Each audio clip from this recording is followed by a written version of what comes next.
we're so caught up in the giant slaying. It wasn't Goliath that caused David to turn his back on God. It was this thing he did with Bathsheba. And let's not go blaming Bathsheba, bro, because it wasn't Bathsheba that put up a poster and said, hey, David, come look at me. Ignition sequence start. 5, 4, 3, 2, 1. Obliterating social norms and overrunning the cultural corrosion with righteous rhetoric and common sense. This is Overflow, the extended conversation covering life, today's newsbreakers, and the occasional banter with the most interesting members of the human species. Signaling from the conservative chasm of Central Valley, California. It's the outlaws your conscience warned you about. Let's welcome your hosts, Loto and PhillVill.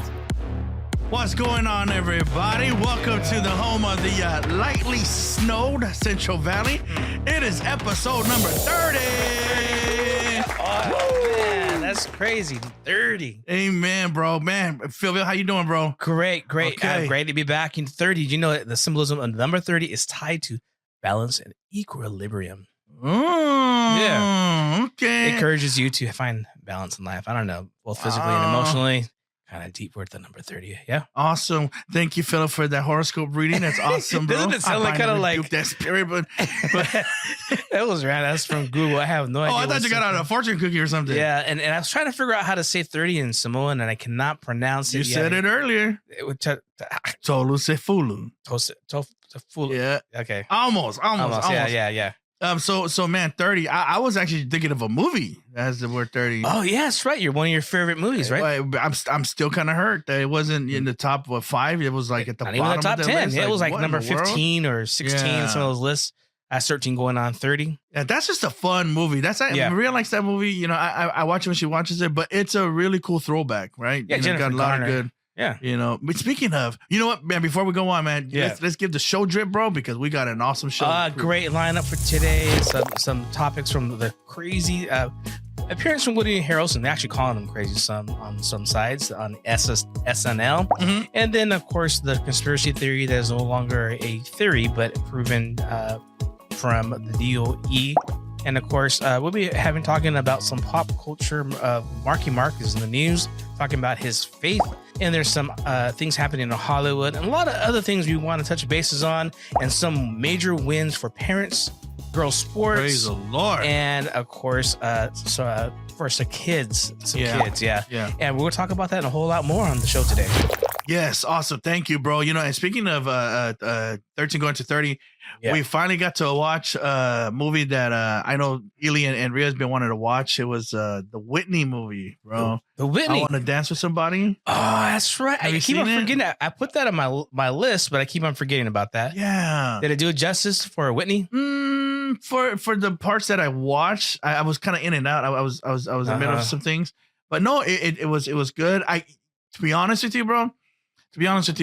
I couldn't really watch it. Why? Only because like the music, for some reason, the music brought a lot of it was really weird, bro. So, you know, music takes anybody, you know, to different places. It's a very powerful thing, you know. But for me, it's even more because of the blindness thing, you know. But just some of those songs, like, I don't know what it was, but it really got me to I couldn't watch it. You know, it was hard. It was hard to watch. It didn't bring up any crazy memories. Yeah, it was just for some reason and those are songs that I love, bro. I always love you, or right after you. What is it? I think I just identified what it was. What's that? For everything else, you know, it was my teenage years and up. Yeah. You know, that right there, I was a lot younger, so it was a lot more childhood memories. I think that's why it was so hard. You know, those are probably the times that I missed the most, you know? Yes. So anyways, man, but yeah, we got to watch it. It was good. Like I said, I was in and out, but there was another movie that we watched. Okay. Ooh, I heard about that. I saw a lot of our friends posting things. An event. You guys made it a premiere to that movie. Yes. And I thought it was maybe Avatar. Maybe it was a Marvel one, but no, it wasn't. It was, what was it? It was Jesus Revolution. Jesus Revolution. For those of you that haven't gone to watch it, you know, I'm telling you right now, I don't want to give it all away. You gotta go watch it. PhillVill, I'll be very honest, and I've been very honest about, you know, with Christian movies, you know, Yeah. And again, I'll be even more honest. It's a lot like what Christian rap used to be. Corny, bro. Yeah, just corny. Yeah. You know, just man, like kind of cringy a little bit, right? And we're in denial back then too that it wasn't. Well, but it was. No, even back then, you know, it's like, you know, and it's what really got us, you know, off the bench and start writing music, you know, because like, man, this cannot be the best. Now these were powerful as corny as we thought it was. They were still very powerful music. You know, they still changed lives and everything, you know, but no. And then when it comes to Christian movies, kind of the same stigma. But True. No, bro, this one was amazing. Man, I gotta watch that. You have to. Yeah, you gotta take Naomi, bro. A lot of great moments. And even me, I had kids there too. So yeah. Oh, really? Yeah. Okay. Yeah. I saw people really enthusiastic about it, and it's reached now what $15 million in the box office. It outdid its expectations. Yeah. Yeah. For a Christian movie, it's great. We celebrate that, but for any movie reaching 15 million, yeah. So it's any movie, and I guess Frasier is on it. Is that right? I was blown away. I found out after I watched it that it was Frasier. That was really encouraging to me because with Frasier, he a lot of stuff that he was doing that last I knew, they were getting pretty dark. That's Kelsey Grammer. Is Kelsey that Grammer? Yeah. Yep. Framer. You know, Kelsey Grammer. You know, a lot of his projects were getting pretty dark. You know, so when I found out, I was like, wow, I was really interested by that. And then I heard about the infamous now, or the famous Kelly and Ryan interview. Oh, really? Oh, bro. So they interviewed him. Yeah. And he started, like, they were watching the clip, you know, the promotion clip, and she could barely even talk, bro. I mean, he was just really emotional about it. And it really hit him. But I loved what the reason why he was very emotional. He said, those are times when we just loved each other. Yeah. Those were times when we just looked in each other's eyes and like, he said, we're not, you know, we're not there anymore. And he was just so sad, you know, but I really thank God, bro, because like some of the stuff we're going to talk about today, we are coming back. You know, God is definitely moving, you know, and man, we see it in the Asbury revivals, you know, we see it just across board, man. You know, so yeah, bro, it was awesome, man. Anyways, you got some things coming up yourself. Well, we're going back to that movie. I just here reporting on Collider.com. We said a moment ago, $15 million. It was estimated reaching in 3-day domestic debut. It was third, just right behind Ant-Man and the Wasp and Cocaine Bear. I have no idea. Cocaine Bear smashed the box office. Yes, Cocaine Bear. That is actually a true story. Mm-hmm. Yeah, Cocaine Bears. You know, yeah, it's a crazy story. Yeah, a bear actually really did cocaine. Now, you know, it's I don't think I'm really confused, but I don't even know what the movie's about. I'm missing something here, I guess. That's what it's about. It's about a bear that did cocaine. Okay, I was more, you know, I did watch Ant-Man and the Wasp. We celebrated our anniversary again. Good. Yeah, it's happy anniversary, guys. So we had a great time watching that movie. It's been a while, of course, with us, with a toddler. It's not always the easiest thing to get up and go and see a movie, but thank God for again mother-in-laws and coming hopping in, she loving our daughter. But yeah, we had a great time. I'm glad you saw Jesus the Resurrection. That's on my list. How was that, man? You know, I enjoyed it. It was mixed reviews, but hey, I have my own reviews. If I could just have fun, I'm okay with it. It does set a lot of things up for those that to follow. So I think it's a very integral part. And you saw that one too? Okay, yeah, he's our producer right here who you know, I want to shout out for making us look good every week.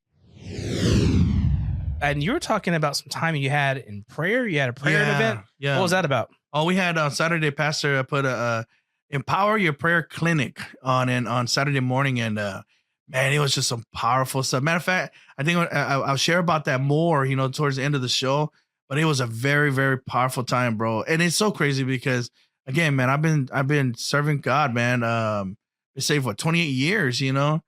And you think after that, I mean, you know, there's not a whole lot to learn about prayer, but I'll tell you what, don't kid yourself. There's always something to learn when it comes to the things of God. Yeah. I definitely learned something that I can't wait to share about. I think it's going to help a lot of people. Yeah, but you know what? It's about that time. You ready? It's time for... It's your news makers and breakers. So, bro, Saturday Night Live. I guess it was a little thing that happened. A little thing? I don't know. There's a call for cancellation already. Man, it happens fast. Breitbart is, if you guys saw it, Breitbart is reporting the article. It says, Woody Harrelson attacked for joke about vaccines mandate Big Pharma on Saturday Night Live. Everybody on both sides of the controversy is up in arms. I applaud free speech, but he's trying to be, they're going to try to silence him already, right? So explain to the family, bro, who might not even know what's going on. Okay. You know, like what happened with Woody? In part of his monologue, Woody Harrelson calls out a joke On Saturday Night Live, saying he has an idea for a movie, and that movie is he goes on saying the biggest drug cartels in the world. Imagine this: get together and buy up all the media and all the politicians and force all the people in the world to stay locked in. He goes on about making them take drugs and making money. He's basically implying that, you know, they're in cahoots with the government and that people are calling, saying both sides again, conspiracy theory. Even a New York Post, which I like a lot of things in New York Post, is puts Woody Harrelson blows up on SNL with COVID anti-vax conspiracy theory during monologue. Huh. And guess what? The Rolling Stones, same thing. Woody Harrelson spreads anti-vax conspiracies during SNL. They're in tune. That is so crazy, bro. So he was looking at a script that actually said, like, imagine if the cartel bought up all the media, like, you know. You predicted this. I mean, you're pointing that out. Pfizer behind every commercial, right? Brought to you by Pfizer.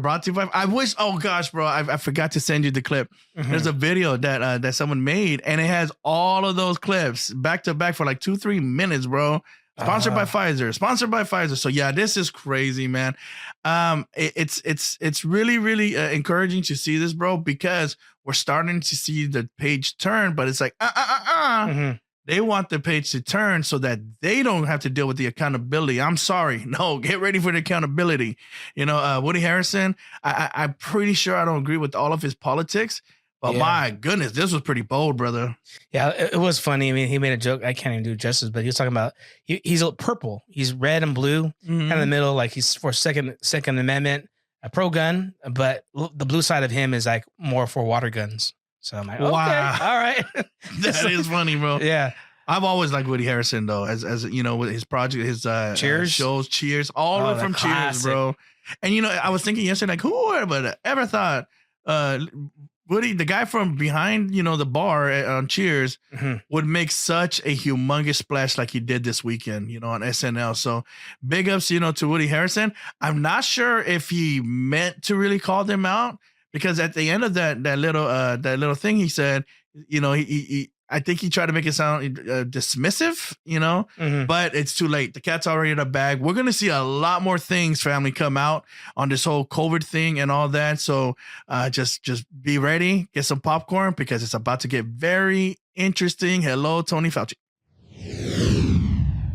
So, bro, I don't know if you saw on CNN, man, but there was a host on there that, you know, speaking of people coming out and really just exposing things, revealing things, it's a very revealing month, bro. Like we're going to do at the end of the month on revealing the rainbow. Yeah. Anyways, so this host, you know, talks about the situation that we're dealing with in East Palestine in Ohio.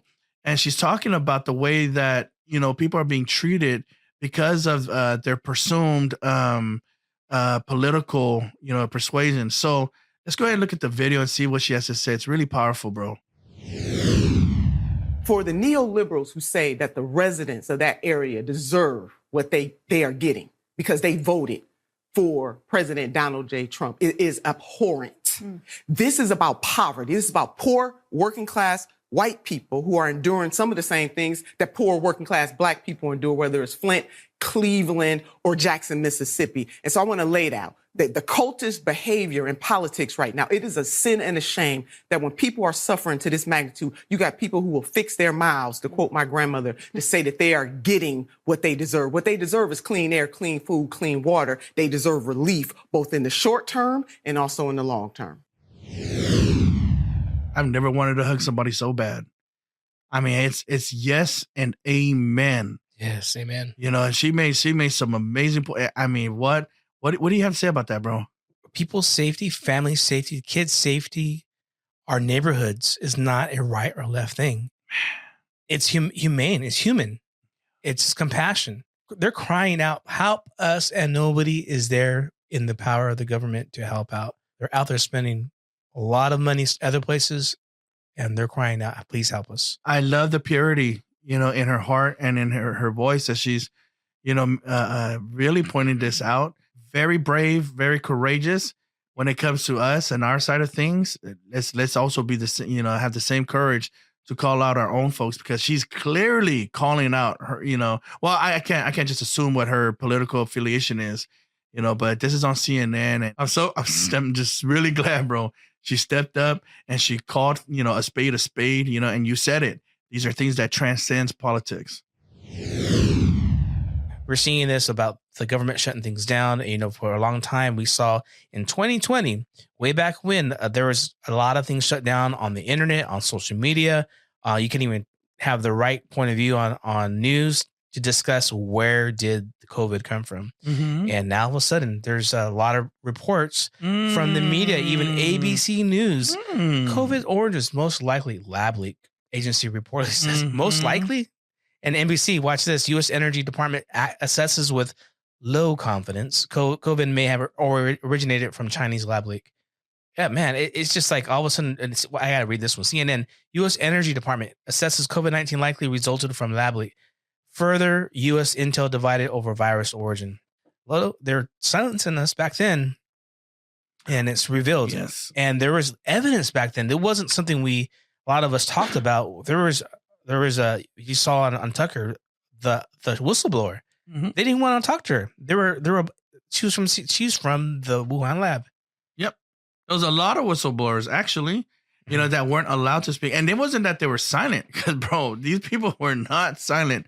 They came out and told us completely opposite story here, that, oh no, it wasn't Wuhan. It wasn't a leak thing. It was totally natural. You had Tony Fauci up there, saying, that it was naturalized, it was from a bat, and all of that, and so people try to get the word out. You had Naomi Wolf, you had all these different conservative media trying to expose the truth about this. And that's the thing, bro. These people are acting like, oh, we're just barely finding out that it might be for the Wuhan. No, we've been knowing it wasn't it was from the Wuhan lab, but now, now that there's a different party in charge, there's a different sheriff in town, i.e. Congress. Now they have to come forward with all the evidence. Remember how we followed the science? Yeah, follow the science. Yeah, it's more like science fiction. Yes, they're calling us. No, it's pure science. And the report that's just been released, it's newly found. This is something the president should have an Oval address saying they found the culprit. But he's saying something else, right? What really? What does he say in the honor of what? The Black History Month. What was it? Yeah, it was crazy. Black History Month. We celebrate Black History Month. Great. But he says, even as a white man, I'm not stupid or something like that. Wow. Yeah. So that was. That's what he's worried about right now, and that we should hear in other words about this Wuhan lab leak. Yep. And he's never talked to the President Xi about this at all. No. Is anybody going to be held accountable? Well, we'll see, bro. Again, there's a different sheriff in town. So, PhillVill, speaking of absent leadership, we have Joe Biden over there in Ukraine, while you have this whole thing with East Palestine. Obviously, Joe Biden's not in Ukraine anymore. But the point is just the absence in leadership here. Matter of fact, I take that back. There is one leader that was president, wasn't there? Talking about former leaders too. Mm-hmm. We did discuss a little bit about last time, but the Trump outrageous, what do you call it? The Trump deranged syndrome. Yep. Is still going, because SNL did a skit with him making fun of him giving back. He was helping people. Maybe you could argue it was a photo op, okay, but you know what? I sense sincerity. He was going out of his way, pallets and pallets of water, and helping. But where is everybody else? I guess it wasn't it wasn't up to the likings of mainstream media here, because he didn't have sirens, for soundtrack. Raids, yeah, all of that. Maybe that's why it didn't reach to their expectation. But man, I mean, again, where are all the leaders? Pete Buttigieg just finally showed up. He's in hot waters for a whole nother thing. That'll take a whole nother show to get into. But man, I believe by the time that we're recording this, it's day 25? Where's Greta Thunberg? Not there. Nope. Day 25. Where's John Kerry? Not there. Crickets. Where's Al Gore? Where's the climate king warrior? Flying private jets. Yeah, where not there. It's day 25, and where are these people at? Exactly. Where are these people? They're suffering. They're the water. They're calling it now a chemical bronchitis is what they're deeming it, because they're having a lot of troubles breathing. If animals are dying, and us as mammals are we're bigger and stronger, but it's going to have lasting effects for decades to come, they say. It's so sad, bro. It's and I just couldn't believe they're out there trying to convince people that everything is okay. And now we're starting to see people get sick. Marky Mark, and he's making a mark in the industry in regards to his faith. Yep, I know it's good vibrations. Nope, it's good evangelism. He's taking a stand on his faith. He's being hailed as somebody who is saying, I'm in the middle of the industry. Mark Wahlberg opens up about his faith, reflects on the special moment God called him home. Mm-hmm. Loto, I don't know, you heard a lot about this. He was on a lot of the different media, and he is saying he is wants to take a stand. He doesn't want to compromise, and it goes back to he dealt with some personal issues in prison. Yeah, and he gave his heart to God. Mm-hmm. Matter of fact, this is a story that's really close to my heart. Some people will say, "Oh, why is he talking about his religion now? It's pretty convenient, and all that." But no, Mark's actually been talking about this for a long time. I believe his troubles, led him to, I believe, juvenile hall, actually. And that's where he really had an encounter, and a come to Jesus moment, and so it's really encouragement. I really appreciate his work. He's one of my favorite actors, and all that, but this is just, this here, him sharing his story does not surprise me. And it's great timing. We're in the middle of, what is it? The Lent, or the 40 days, that some of our brothers and sisters, in the Lord, are going through, Yes. And it's a tradition that's been here for a long time, but no, anytime we can hear anybody share their faith, like Mark does, in this interview, it's always awesome. And that's why I wanted to talk about it today. Yeah. And he was expressing gratitude right there on Fox and Friends weekend. Mm-hmm. And he was talking about that his religion, his relationship with God, mm-hmm. telling that it has provided him with a world of opportunity. And I know he was referring to not just his status or his money, but really an opportunity to be a witness. Yeah, that's a really cool. And you hear this in a lot of celebrities who has, a relationship with Christ, that man, they're really not ashamed to share their faith, when, especially when they see that their friends are in need and they know somebody that can meet that need.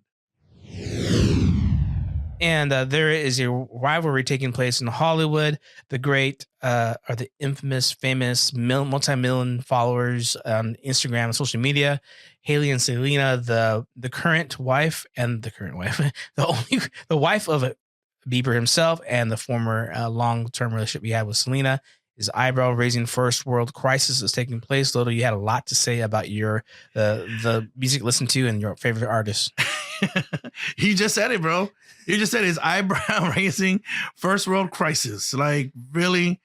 These girls are complaining about eyebrows. Like, that's what, in a world where you have people getting sick, with this toxic thing, you got Ukraine going on, you got all these things going on, and they're this is what they're complaining about, But I did find it cool that Selena Gomez, opted to just, step away from social media, and folks, this is the world that we live in.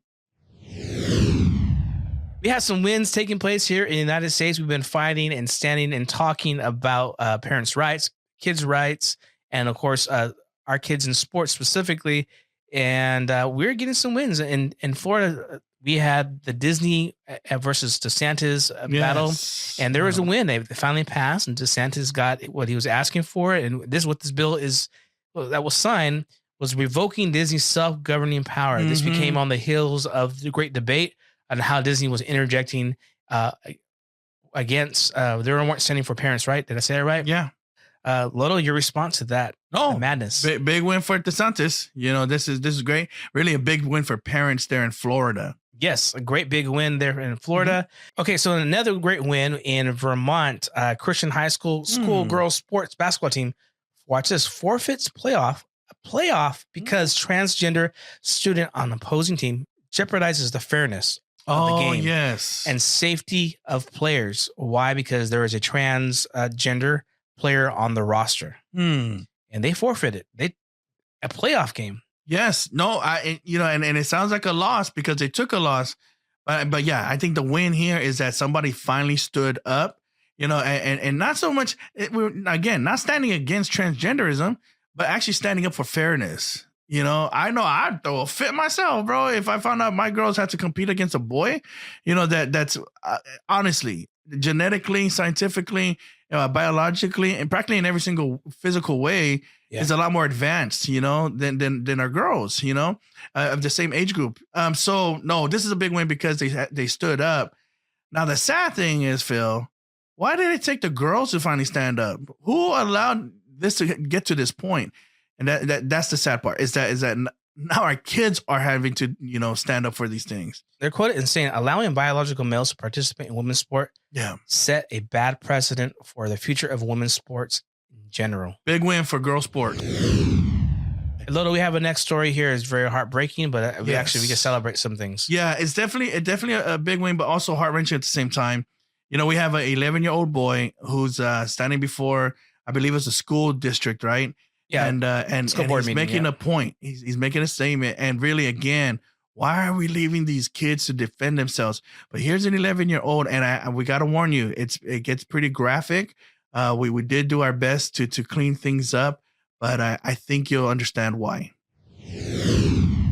Hi, my name's Knox Zajac. I'm 11 years old, and I go to Wyndham Middle School. I'm a 6th grader. I was in the library, and this book was on a stand. I'd like to read you a page. My back over my hips as I ask if we should take our clothes off. And he's saying yes before I finish my sentence. He's pulling off my t-shirt, laughing when I can't undo his shirt buttons. He's undoing my belt. I'm reaching into his bedside drawer for a condom. We're kissing. Again, we're rolling over. Obviously, you can see where this is going. I don't know if it's because we're feeling especially emotional or just tired, or these past couple of weeks have been too much. But this reminds me so much of the first time we had sex. We were both terrified. Now, this book was at my middle school, and it was on a stand. When I rented it out to show my dad it, the librarian asked if I wanted more and if I wanted a graphic novel version.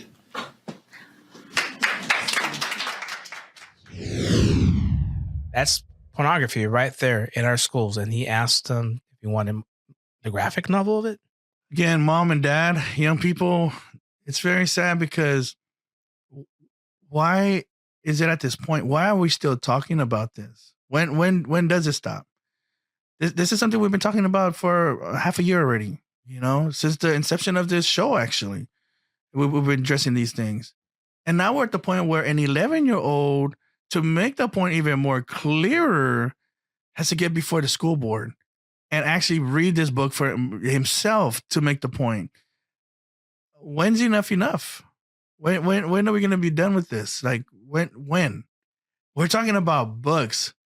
It's as simple as going to the libraries and removing these dangerous books. Not all the books, but these books. So, yeah, I feel, again, man, it's a win because things are being exposed, but it's really sad because, again, bro, we have our kids who have to defend themselves. Thank God for the parents who's getting behind them.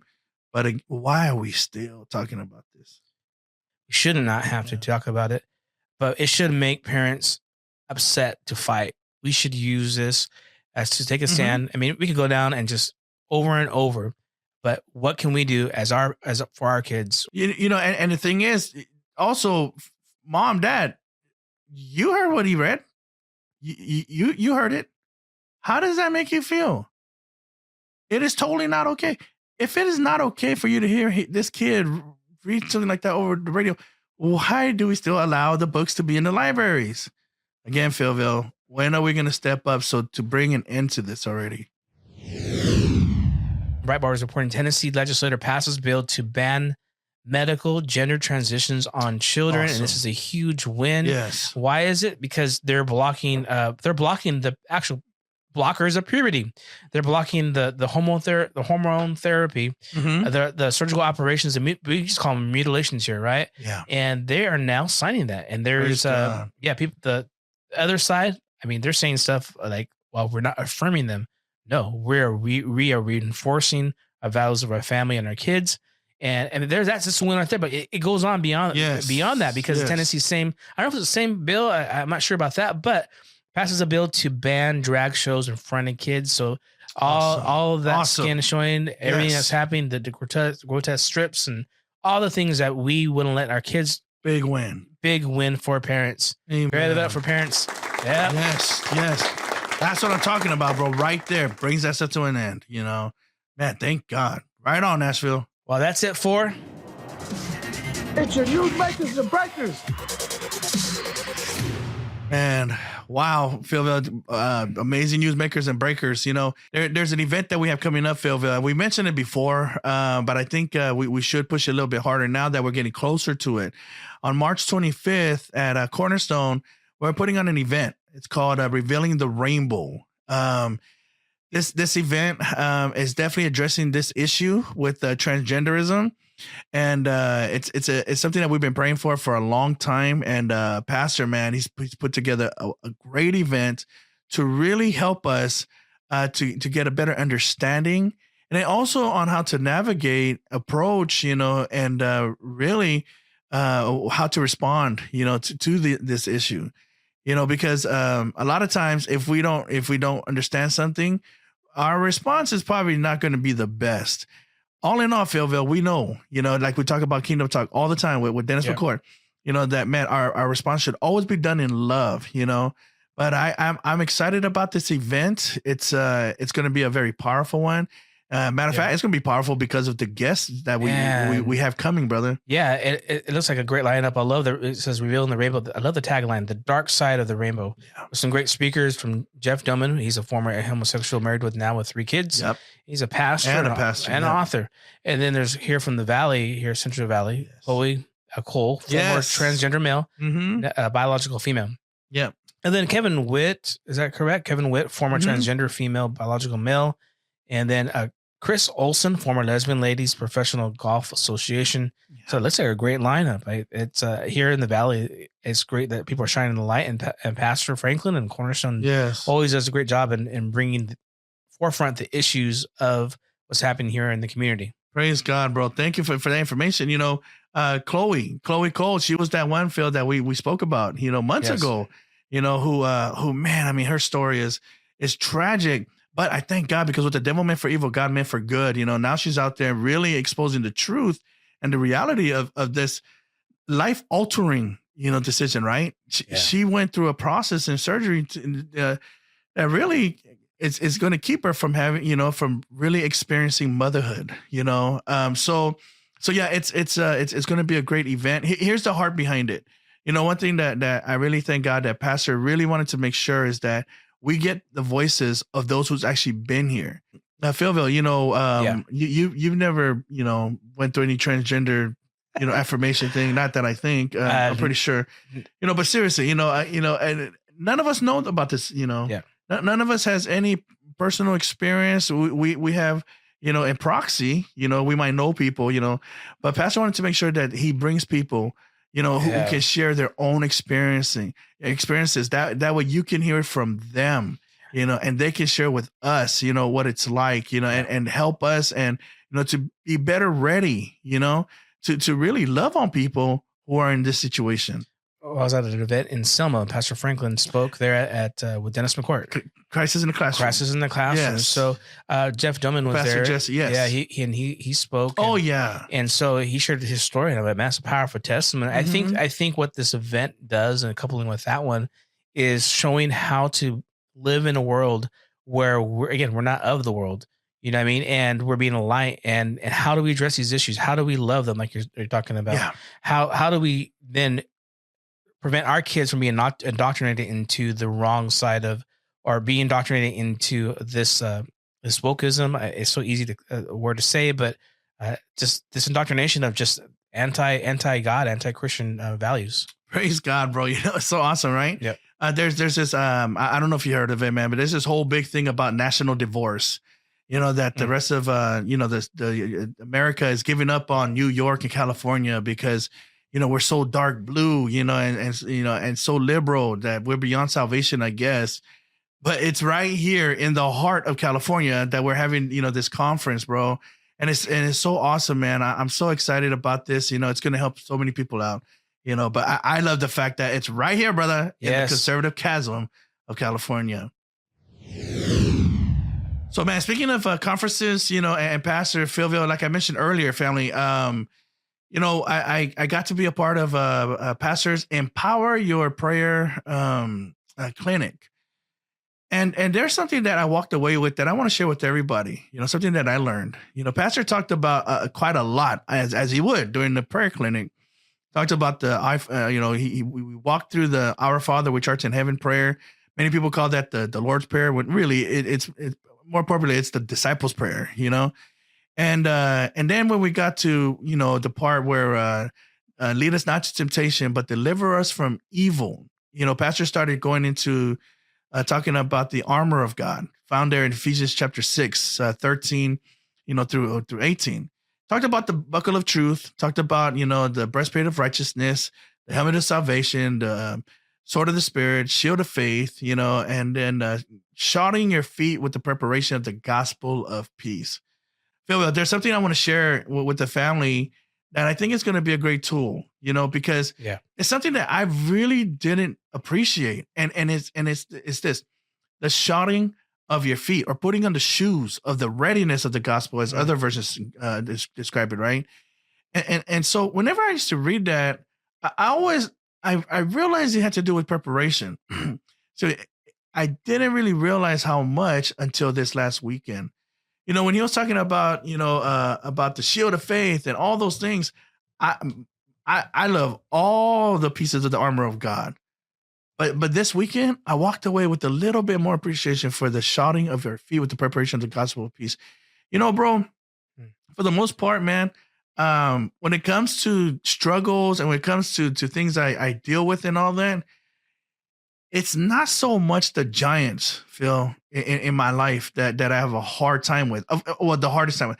I do have a hard time with them, But I mean, my faith in God and the maturity God's given me, I'm able to lob off the giant's head. I can cut a giant's head off, I didn't realize it was the stinking little Bathshebas that gets the best of me. Yep. And whenever we talk like that, people just jump right away to lust. I'm not just talking about lust, though. I'm talking about, when I'm saying little Bathsheba, I'm talking about the little things, because a lot of times we're so caught up in the giant slaying. It wasn't Goliath that caused David to turn his back on God. It was this thing he did with Bathsheba. And let's not go blaming Bathsheba, bro, because it wasn't Bathsheba that put up a poster and said, "Hey, David, come look at me." No, David did it on his own, right? But it's the little things. It's the little tiny things, bro, that really gets me, brother. I got to confess, bro, because I'm not aware, where my feet are going. Yeah. And yes, blind or not blind goes beyond being blind.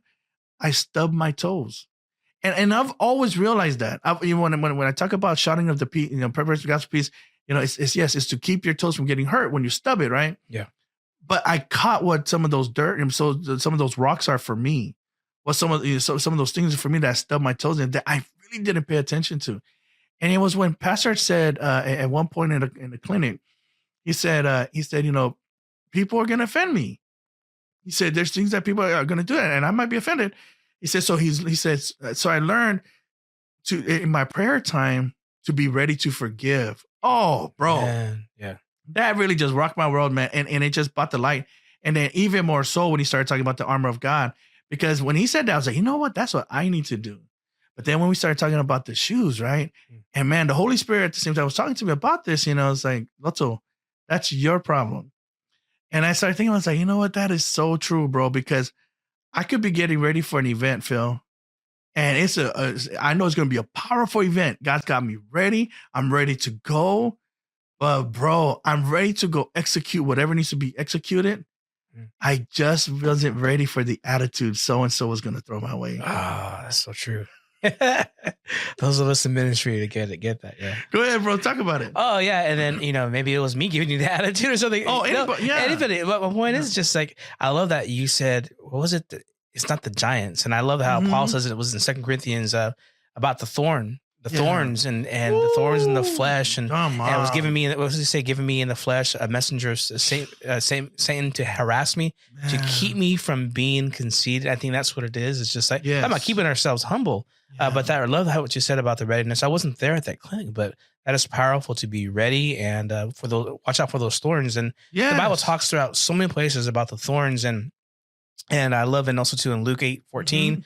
The seed that fell among the thorns stand for those who hear, but as they go on their way, they are choked by life's worries, riches, and pleasures, and they do not mature. So there's a lot of seeds that God has placed in our heart and our life, in ministry and in family, but they're being choked by those attitudes like he's talked about, those little things in our lives and the things that we hold on to, that chip on our shoulder, the things just are thorns. Right. And man, I love what you went to, the thorn on the side.